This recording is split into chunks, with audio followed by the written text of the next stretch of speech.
So what is emotional fitness, right? The question that gets so often is, what is emotional fitness? Oftentimes, being a guy, we know what physical fitness is, right? As being able to be strong, be able to have cardiovascular capacity. We definitely know when we don't have it. I work with a lot of people who just, their health has just not been their priority and it's gone away from them. And so they have very little energy, right? They don't have the ability to run up the mountain, to hike, to go biking, to do those things, even with like chasing their kids around the lawn or, being romantic or having that type of stamina, if you know what I mean, right? So emotional fitness, think about it in the same regard, right? What does a muscle when you're in the gym need? What does it demand for it to grow, right? To get big, to get strong, it demands resistance, right? You don't go in and just look at weights and expect your muscles to get stronger and to grow in size. You actually have to go and pick them up, right? You have to do repetitions over and over again. You have to do it day after day after day, right? Years ago, when I was married 10 years ago, I remember just not having the emotional, call it emotional fitness or the ability to articulate how I was feeling, right? For most of us guys, if you're a guy watching this or if you're a woman watching this, you might be able to relate to your brother, your dad, your significant other, whatever the case might be. But if you're a guy watching this, hopefully you can resonate with this, is that for me growing up, right, we did not as buddies get together and talk about our feelings, right?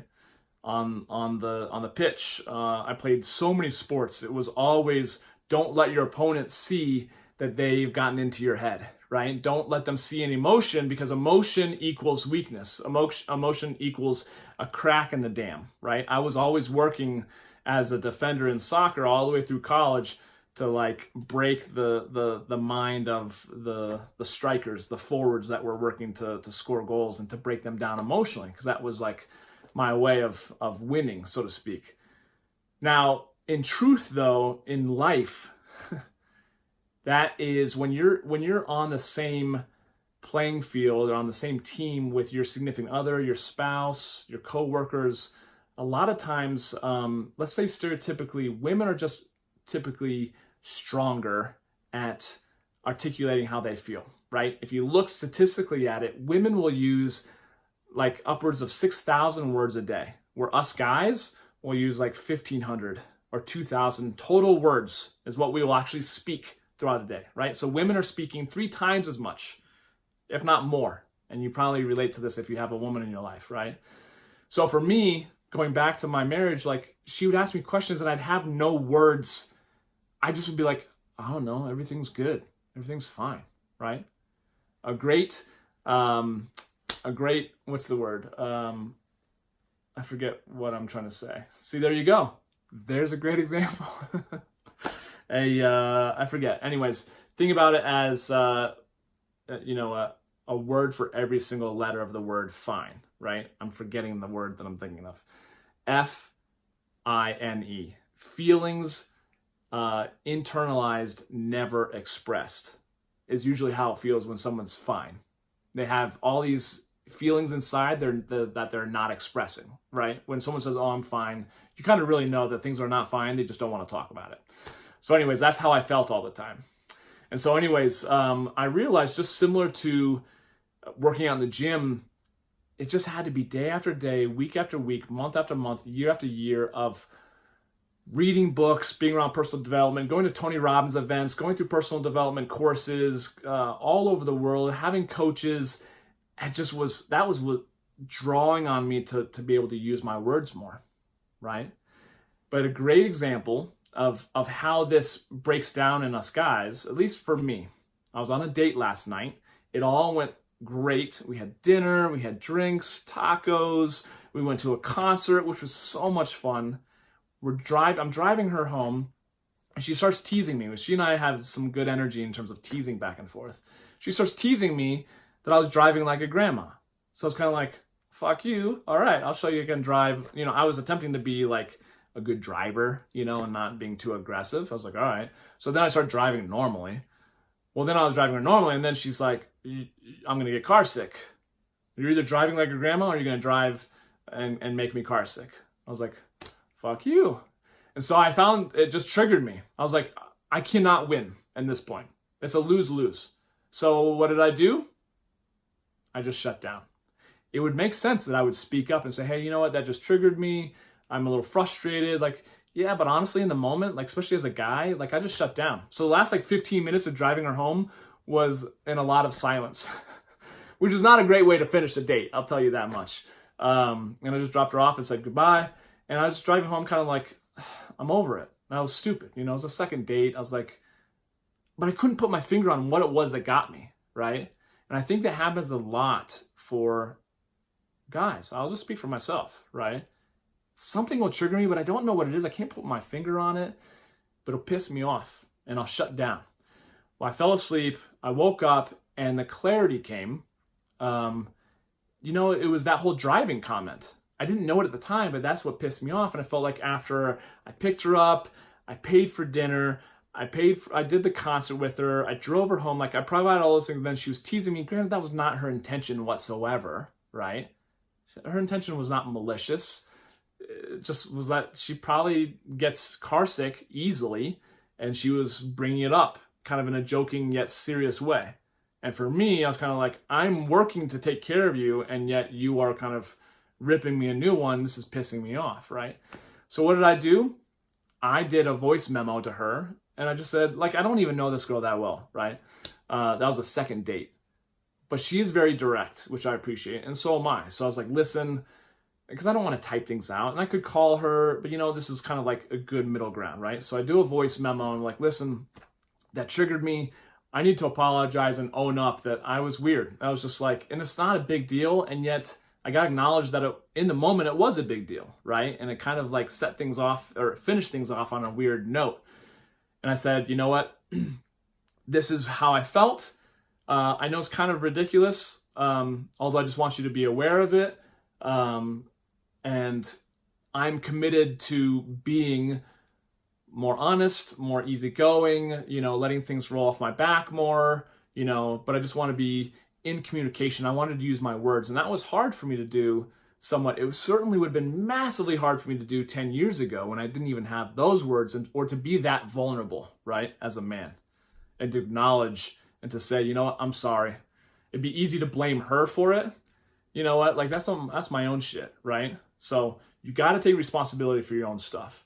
And then, you know what, I got a very sweet message back from her, like saying, yeah, I totally noticed something was off. That's why I kind of got quiet. I didn't know what it was, so thank you so much for kind of telling me. That makes so much more sense. I thought it was from something else that I did, you know, so she was kind of blaming herself. And so it's just, again, it just kind of took all the energy, the weird energy, and it dissipated it when we communicated, right? So you know as well as I do, whether it's relationships, intimate relationships with your significant other, your partner, your kids, you know, people at work, you know, it always comes down to communication. If there's a breakdown, the bottleneck is always communication. So that's why I feel like communication and this emotional fitness is so important. But you have to go back to the whole analogy of working out in the gym, doing curls. You don't just do one curl and then your muscle is strong and you know, good. You have to do it day after day after day. And if you stop doing it, right, you go into atrophy. The muscle shrinks down. So it's just like you have to use your words, but you also have to give yourself the grace, like I did yesterday, which was like last night I just didn't have the words. I didn't know exactly how I was feeling. And for a lot of guys, it takes time to process. And women need to let and to trust and let us go away to like gain clarity. Because if a woman starts like, what's going on? I can see if something shifted. How are you feeling? I'm like, it'll put more pressure on me and I'll just shut down even more, or I'll get upset and say something, right? So I don't know if this resonates at all with you, but it's all about using your words and being able to articulate, you know, how you feel. And for me, it has come through coaches. It's come through finding other buddies that have more, you know, vocabulary than I do, right? And just practicing and opening up and being vulnerable and realizing that doesn't take away from my sense of masculinity, right? To be able to communicate my insecurities or to show vulnerability, right? And in truth, the more vulnerable I've been in my life, the greater power that I've had in terms of like creating greater relationships, greater connection, more, you know, intimacy, just like not romantic intimacy, but intimacy between someone where I felt like I was really connected with them, you know? So I hope this resonates at all for you. I think creating that is super powerful, but you have to go in and use that emotional fitness more, that the word fitness, right? And if it's not even talking to someone, for me, this doesn't always work. I would say journaling. Tons of work for a lot of, like, women like to journal, but it might work for you. If that resonates for you, like, start to write out words, or if anything, just start speaking into voice memos, like into your phone, just like expressing how you're feeling while you're driving down the road, you know? Because I have that a lot too. Like, a lot of times I'm totally chill, but then when I get on the road, I get this like road rage. I'm like pissed off. Like, everyone is out to get me, or I'm like in competition with everyone, and I have to check in with like, what am I actually so angry about, right? And I've just discovered what that is, because it's been years that I've been like really an asshole when I'm on the road. And I'm like, what's underneath that, right?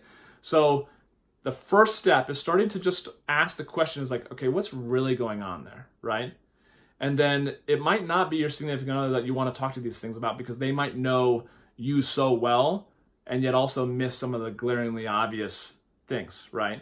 So talk with a buddy, reach out to me, journal or voice notes. Just start using more of your words, expressing more of how you feel, and it's going to feel super clunky, just like it would be if you walked into the gym and you haven't worked out in a year and you're getting back into working out. You're going to feel sore. It's not going to feel great. You're going to feel insecure. You're going to feel like you're nothing, compared to the bodybuilder over there, right? But you all have to start somewhere, right? So my encouragement to you is to start somewhere.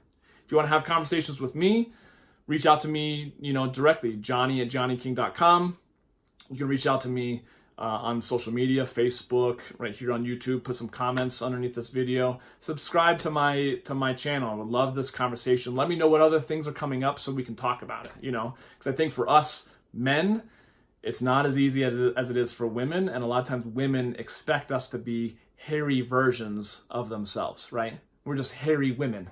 But that's not the case. We are men. We're completely built differently, intellectually, wiring completely different, right? We just need to meet them where we need to be, where we're capable of being, which is a lot more than where we have been in generations past. Let's just say that. So anyways, thanks for watching. Comment below, subscribe to my channel. Would love to connect with you, johnny@johnnyking.com. Check out my website, johnnyking.com. And we'll check up with you guys soon. All right? Take care.